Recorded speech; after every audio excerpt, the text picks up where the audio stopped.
Hello and welcome to Physics with Amol sir. So this video is for class 12 and we are going to continue with the chapter of capacitors. Okay. So previously we have seen a formula for capacitance of a parallel plate capacitor. Okay. Without a dielectric as well as with a dielectric. Today what we will do, we are going to see the capacitance when capacitors are connected in a combination. Okay. Two kind of combinations we will see. One is a series combination and the other is a parallel combination. Okay, so let's begin.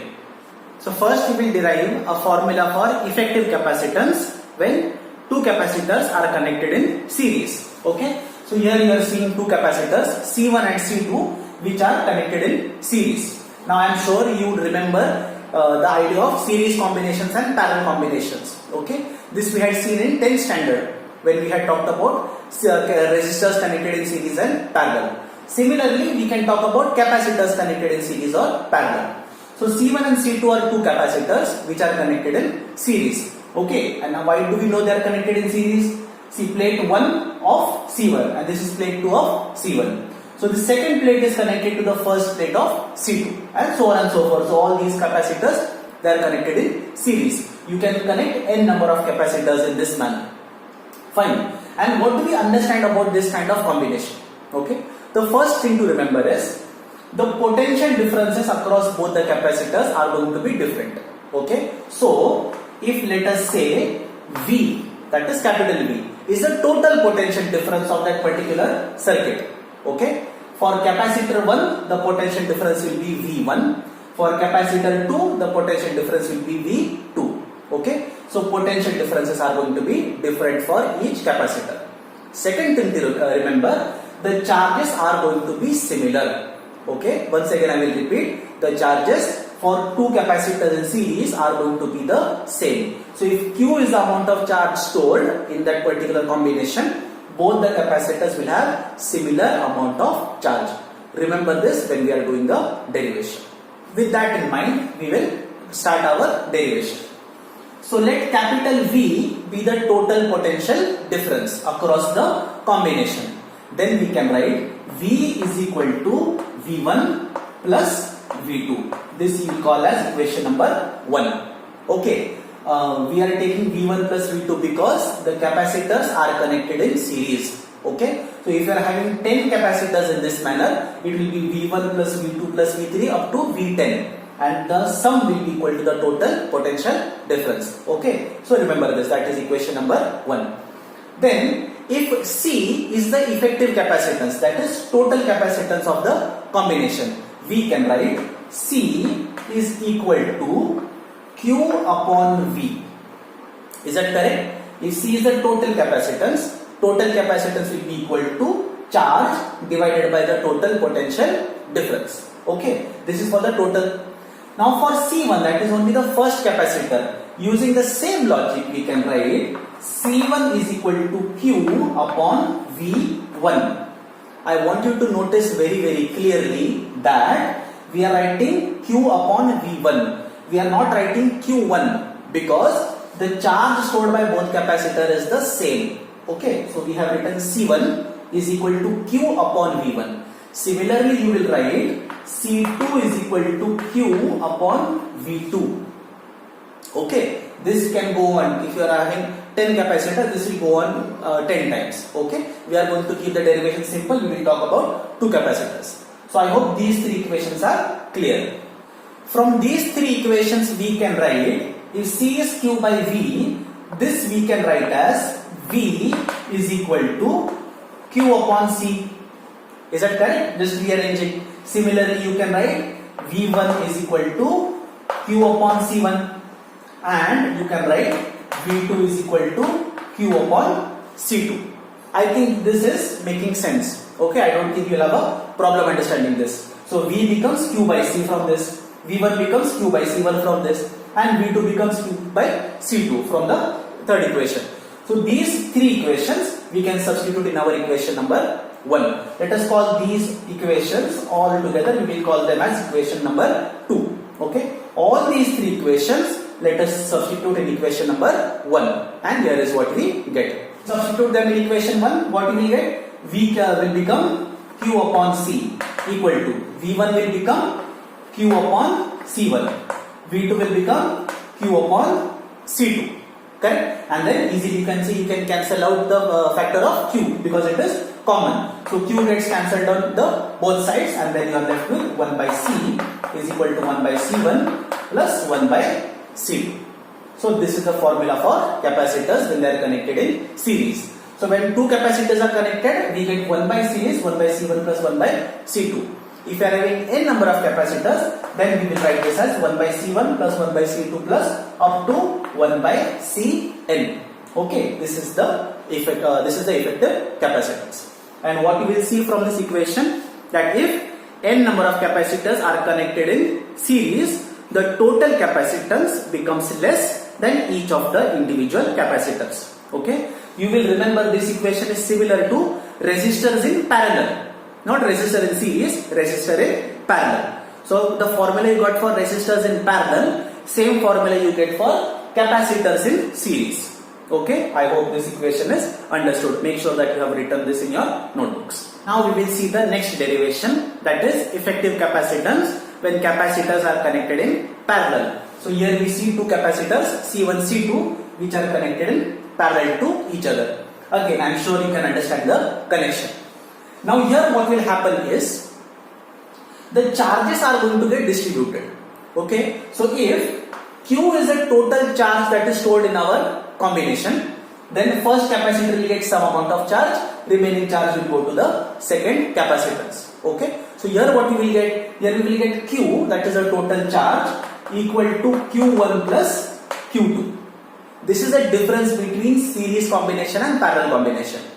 In series combination, the charges were equally distributed, but in the parallel combination, the charges are divided. Okay, you have to remember this particular change. Only then the derivation you will find as correct. Okay, so what has happened? Charges are different.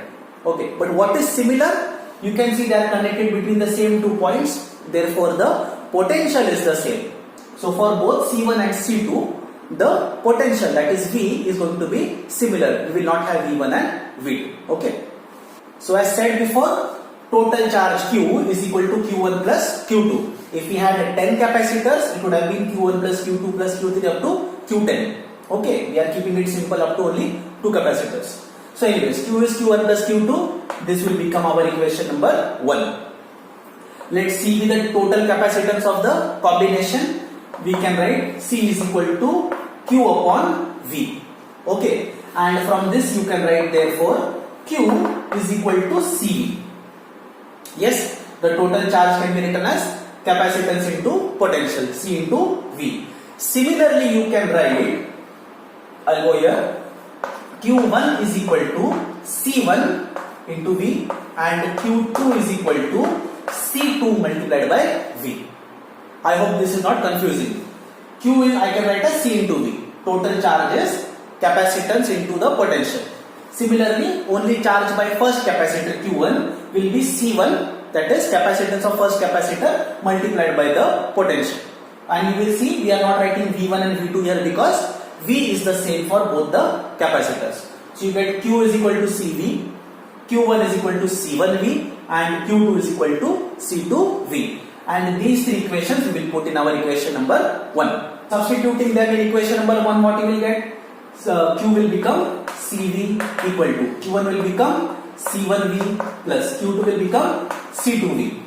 Okay, and then easily you can see you will take V common, you will get CV is equal to C1 plus C2 V in the bracket, and then V gets cancelled. You are left with C is equal to C1 plus C2. Okay, so when two capacitors are connected in parallel, the total capacitance is the sum of the individual capacitors. So if two are there, it becomes C1 plus C2. If you are having n number of capacitors, it will become C1 plus C2 plus so on up till Cn. Okay, now this formula you will see is very similar to resistors in series. Okay, so that is one way of remembering how to find a formula. Okay, so for capacitors in series and capacitors in parallel, these are the formulae. Okay, I hope the concept is understood.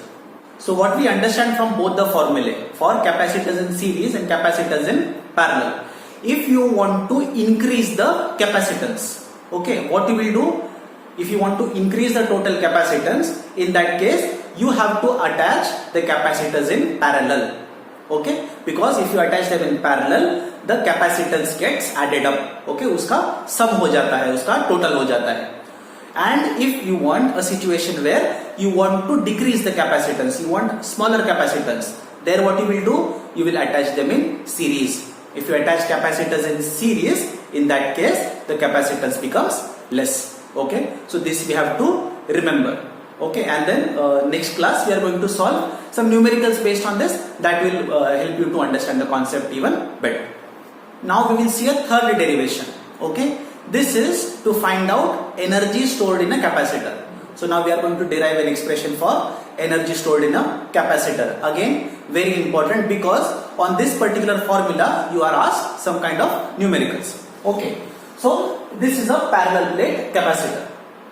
Once again I will repeat, we are talking about parallel plate capacitors because they are easy to understand. But all these concepts are very much valid for any kind of capacitors. Okay. So this is a parallel plate capacitor as we said.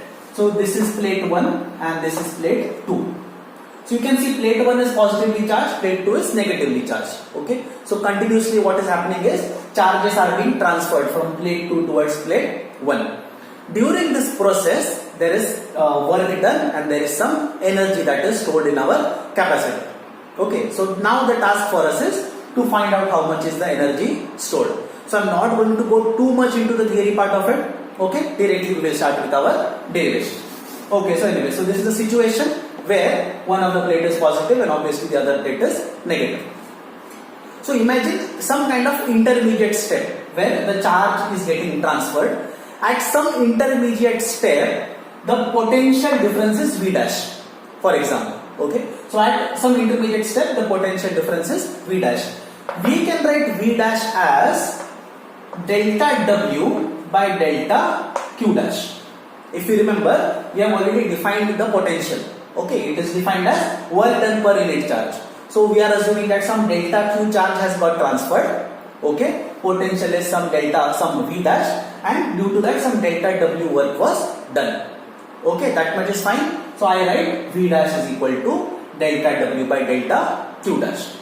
From this you can write delta W is equal to V dash delta Q dash. Correct? From this we can write delta W is V dash delta Q dash. And then using our formula for capacitors. Okay, what is the formula for capacitors? C is equal to Q by V. Therefore, V is equal to Q by C. So for intermediate step you can write V dash is Q dash by C. Is that correct? So here I can write delta W is equal to, instead of V dash we can write it as Q dash by C delta Q dash, and this let us call as equation number 1. Okay, note this term. So this is equation number 1, which gives the amount of work done for a small amount of time. To find out total work done, I am sure you remember we should take the integration. Okay, so to find out total work done in transferring all the charges, we will write it as capital W, which will be equal to integral of Q dash by C delta Q dash. Fine. C is the capacitance, which is a constant that will come out of the integration. Okay, and the limits we will put as 0 to capital Q. So when the charge is 0 and when the charge has reached the maximum to Q. So C will come out as I said. So we will get W is equal to 1 by C. Integral of Q dash delta Q dash will be equal to, I am sure you remember, Q dash square by 2. So this will be Q dash square by 2 between the limits 0 to capital Q. And if you solve this integration, you will get the answer as Q square upon 2 times C. Correct? So this is the work done and this is nothing but the energy stored in the capacitor. So when a capacitor is charged, the energy stored in the capacitor W is given by Q square by 2C. Okay, so W is Q square by 2C. If you write in place of Q, if you write CV, okay, then W will become C V square by 2. This is also another formula to find out the energy stored in the capacitor, or we can write it as W is equal to QV upon 2. Okay, so these are all different ways, okay, different formulae to find out energy stored in a capacitor. So I hope this concept was also understood. As I said, numericals are asked on this particular equation. Okay, you can be asked to derive as well. Derivation, as you saw, was not very difficult, was a very easy derivation. But most importantly, you are asked to find out the energy stored in capacitors. Okay, so I hope this concept was understood properly. If there are any doubts, make sure that you are asking in our next Google class. Okay, thank you.